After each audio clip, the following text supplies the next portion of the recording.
Hey everyone, welcome back to the channel where Furry Doggo reads to you. In today's episode of D&D Horror Stories, we have a story where some tabletop RPGs are ruined by people who I can only think of one word to describe. Horrible. Well, I can think of others, but those can't be said on YouTube. But first, let's get our wholesome levels up before these stories with Lucky, the like and comment kitty.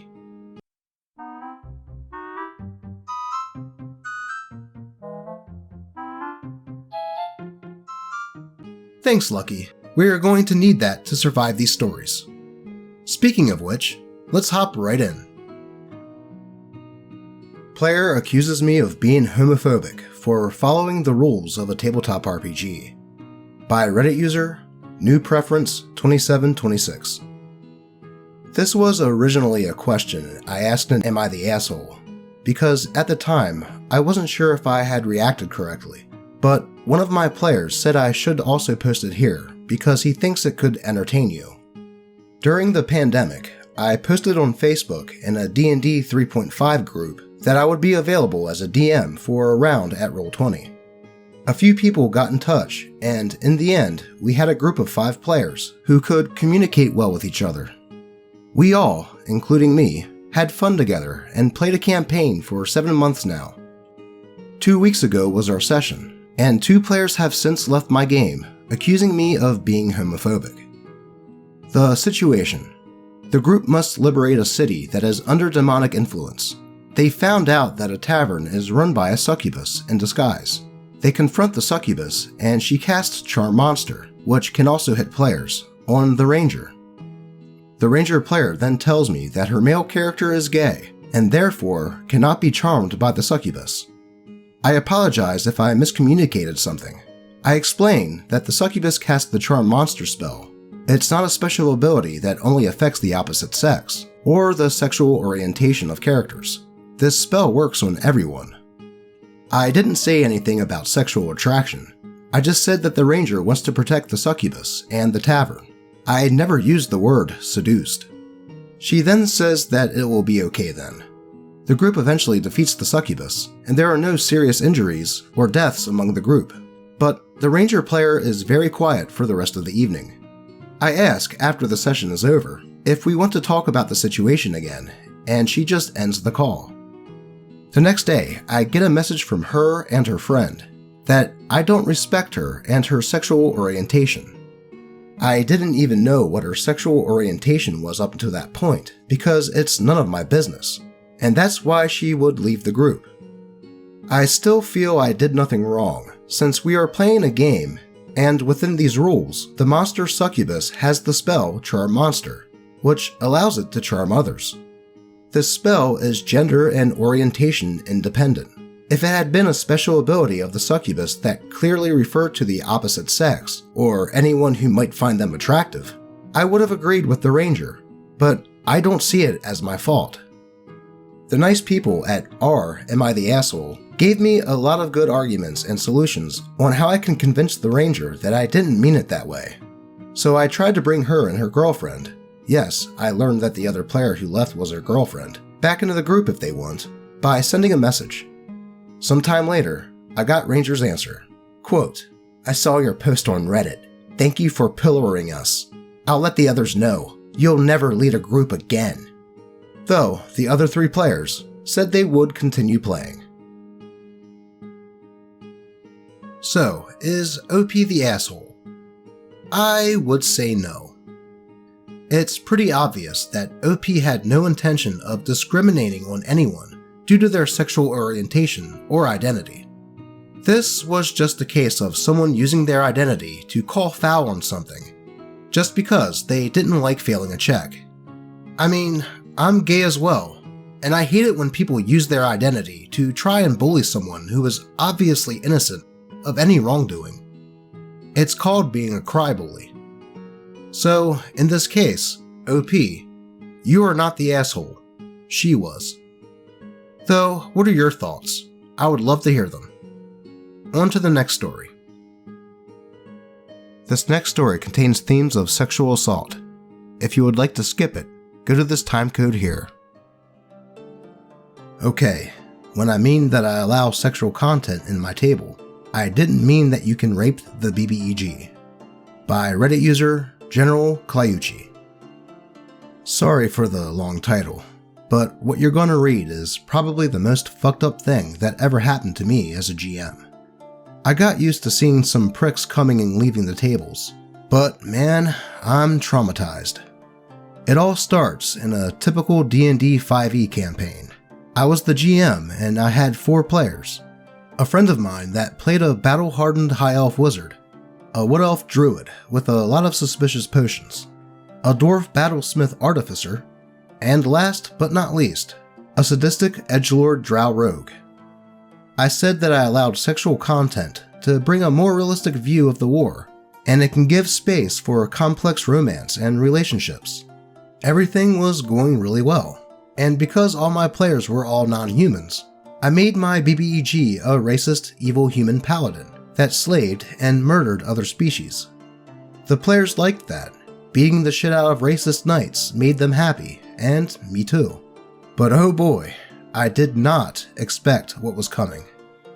Finally, they reached the fortress of the racist knights, and there it was, the BBEG.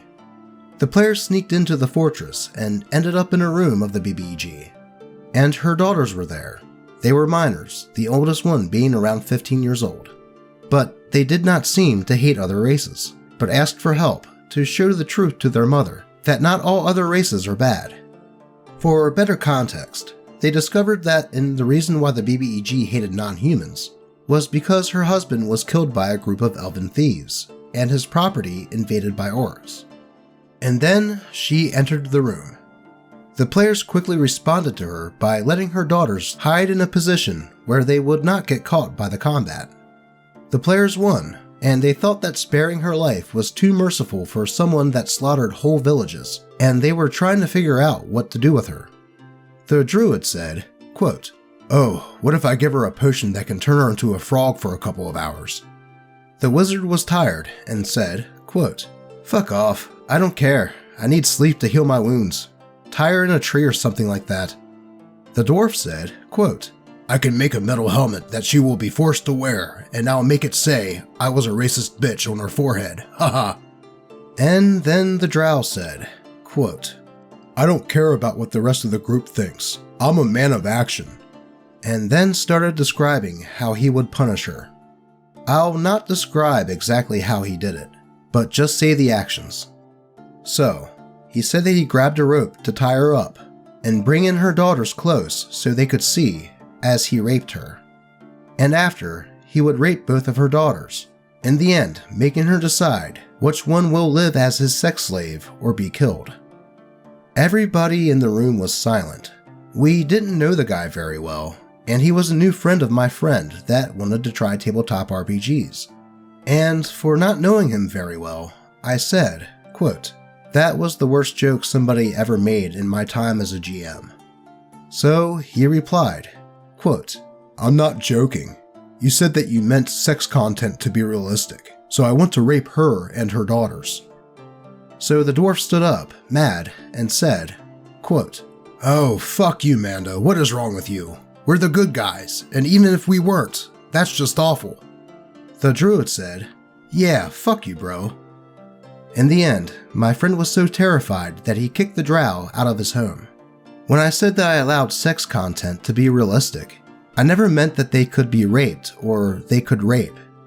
But I let them see soldiers invading villages and kidnapping women, and most of the time they stopped the soldiers.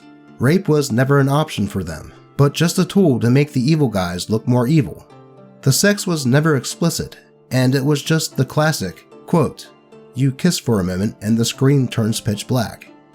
I allowed it because when I was a player, my DM allowed the same thing, and it let me create a nice history with my character. I never again allowed sexual relationships or content, and I do not regret it. Edit. I saw some people discussing the more realistic view of war.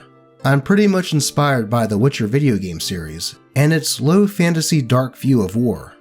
In the medieval era, it was a normal thing for soldiers to do such things. I never described a full rape scene, but just made some references that made them think, "Oh shit, I know what they're going to do, let's stop them." I made one in the beginning when they were in a tavern and drunk soldiers were harassing a waitress, and no one was doing anything, but my players stood up and beat the shit out of them. And the second and last one was to introduce an important female NPC that knew the location of the fortress. The soldiers grabbed them and said, quote, "Before we kill this bitch, let's have some fun, boys." My players quickly responded and came to her rescue.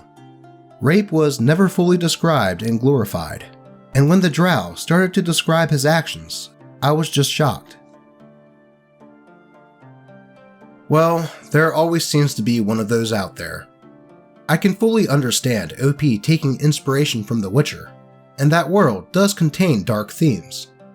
But for the drow to think that meant that he could do those dark things kinda goes against what the rest of the party was doing. They were the good guys. They stopped things like that from happening when they could. Also, allowing sex in a game does not mean in that way. Yes, OP could have specified that, but they shouldn't have to. He should have taken the hint when OP told him that that was the worst joke they ever heard during a tabletop RPG, and just let it go. But he pressed on. He actually insisted on it, and thankfully the rest of the group stood against him until he was kicked out. Anyways, let's move on to the next story. Getting Kicked Out of the Group I Started, by Reddit user The Dutchman 1993. So, I will start with a bit of background. When I was in college, a friend of mine asked if I wanted to play D&D with her. She had a friend who would be the DM for the first short campaign, and then we could switch it up. I agreed, and we asked a few more friends. We would be playing online, so we made a server on Discord and would play on Roll20. During the first session, the DM had to quit early and had to leave the group.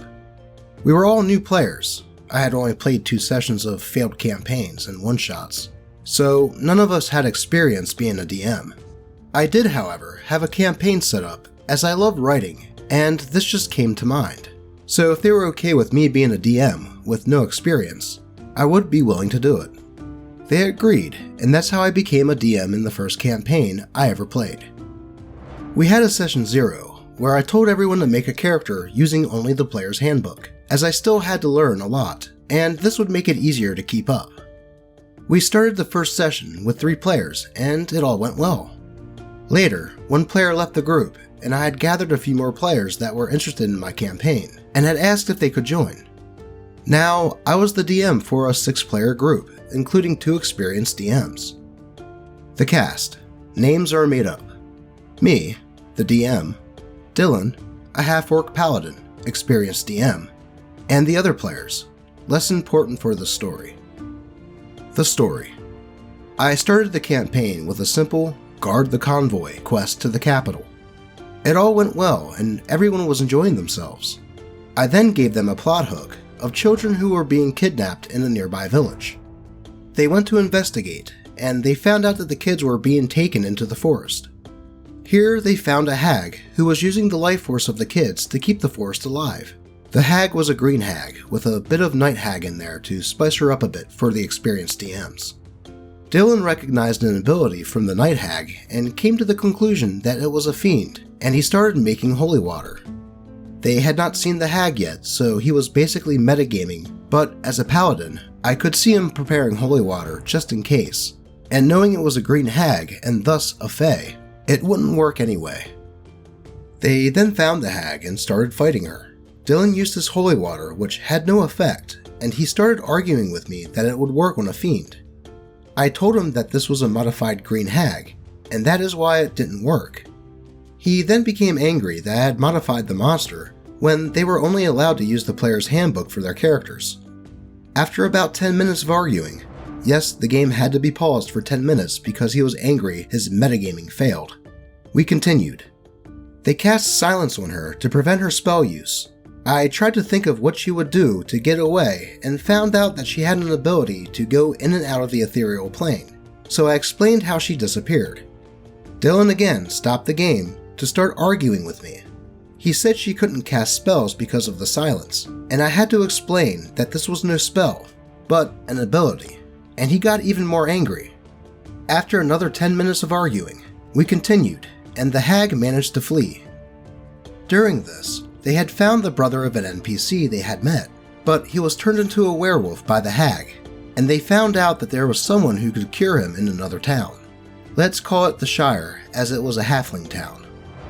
Because they were still bitter about this encounter and wanted to forget it, they decided not to go there for the cure. This was fine by me, and I was preparing the next plot hook. The next session, Dylan and a few other players were still bitter about the hag fleeing, but they did find the children and brought them back for a reward. Dylan then convinced the rest of the group to give him all of their gold, so he could buy full plate armor, and that this was good for the group because he was the tank. So they went back to the capital, and Dylan went to the blacksmith to buy his full plate. I then told him that this blacksmith had no full plate.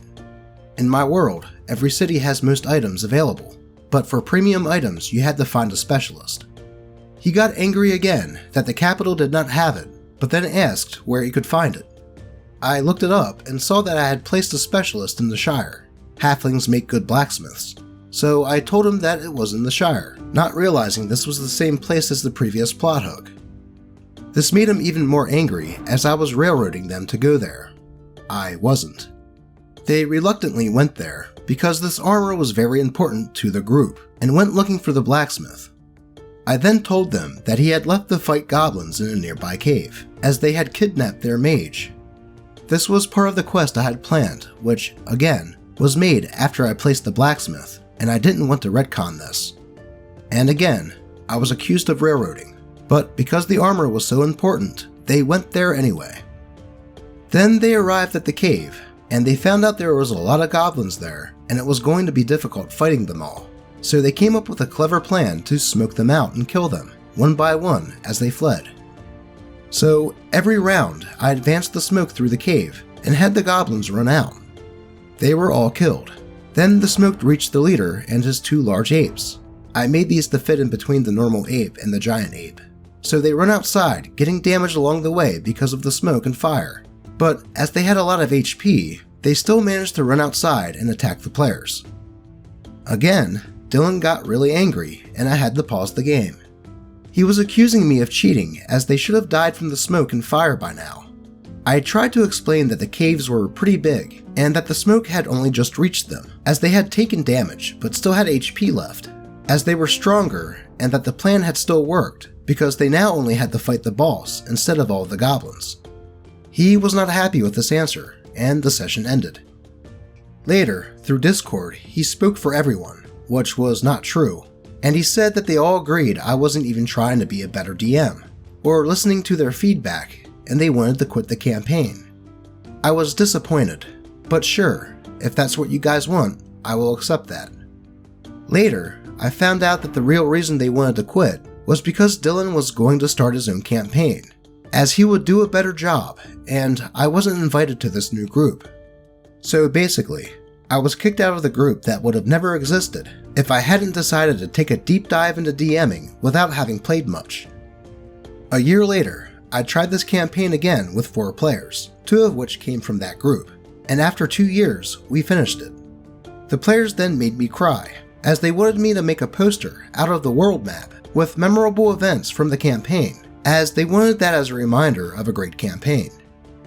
I also learned that the campaign Dylan had set up failed after a few sessions, and that the group fell apart before my campaign started again.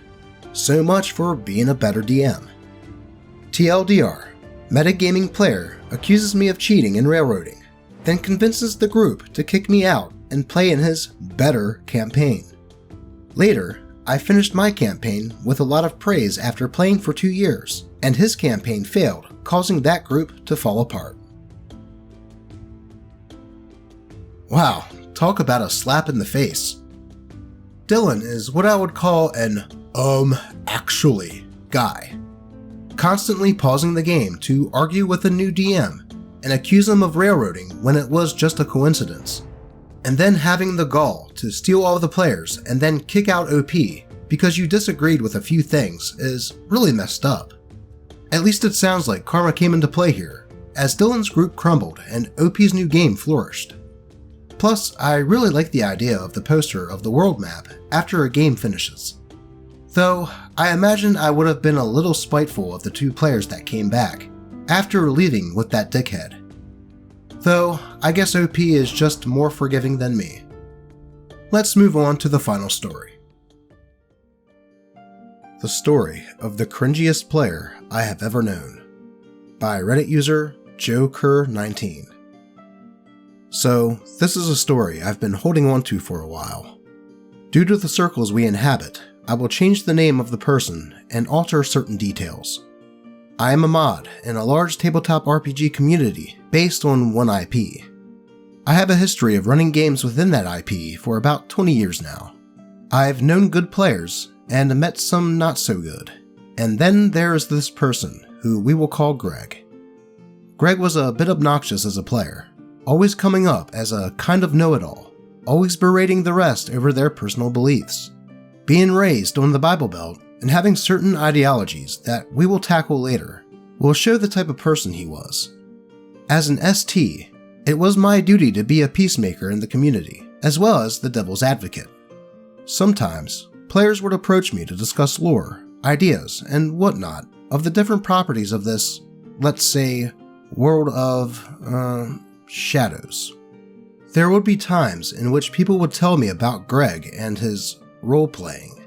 He was an antisocial individual in real life, so whenever he played online, he would disregard the plot and do his own thing. If the players had to convince the local king or do a political stunt, his character would go to a bar, get laid, and get every NPC drool over his character's massive boobs. Yes, the massive boobs was the main trait of his character. He never cared about any plot, he would always go off and do his own thing.